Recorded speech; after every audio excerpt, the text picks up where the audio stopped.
Next, sir, we have an executive order on TikTok. From the first days of your administration, you've charged a team from your administration, led by Vice President Vance, with ensuring that we can preserve TikTok as a platform for the 170 million Americans who use it, while ensuring that their data is properly protected as required by law. With this executive order, you will be effectively bringing into effect the agreement that will save TikTok and ensure that it can operate safely and securely. So this is interesting because I had a very good talk with President Xi. A lot of respect for him. Hopefully he has a lot of respect for me too.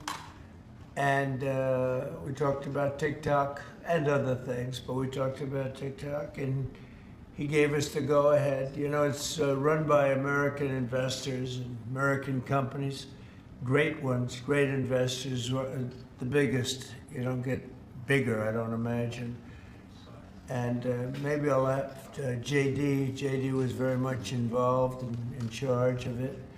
And maybe I'll have you say a few words about the deal. He would report back, and the points of the deal, I think, are great for our country.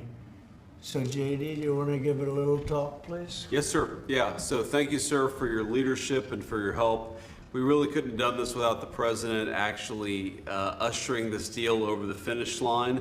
There was some resistance on the Chinese side, but the fundamental thing that we wanted to accomplish is that we wanted to keep TikTok operating, but we also wanted to make sure that we protected Americans' data privacy as required by law, both because it's the right thing to do, but also because it's a legal requirement of the law that was passed last year by Congress. So we think that we were able to do that. Of course, we're going to keep on working at it, but this deal really does mean that Americans can use TikTok, but actually use it with more confidence than they had in the past, because their data is going to be secure and it's not going to be used as a propaganda weapon against our fellow citizens. We're very excited about it.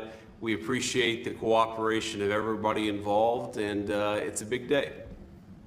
And I think I can say that especially the young people, they really wanted this to happen. They did not want to have TikTok close. And I got, you know, a little used to TikTok. I used it myself during the campaign, and it was very successful because you know how I did with the young voter. And Charlie helped me a lot too. And he said to me, you should go on TikTok.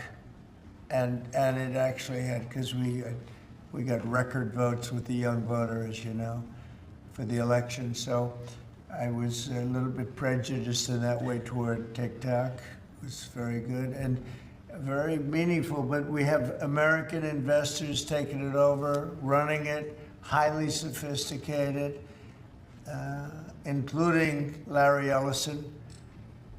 And Oracle, I guess, is going to play a very big role in terms of security, safety, and everything else. So we have very good controls. And literally, I would get a call from friends of mine who were fathers of young people saying, could you do me a favor? Could you get it approved, please? My son is driving me crazy.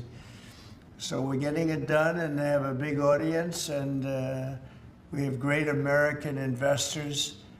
And here's your final copy. TikTok. Now, maybe if you want, we could take a couple of questions on TikTok, and then we're going to get onto something completely different, okay? Yeah.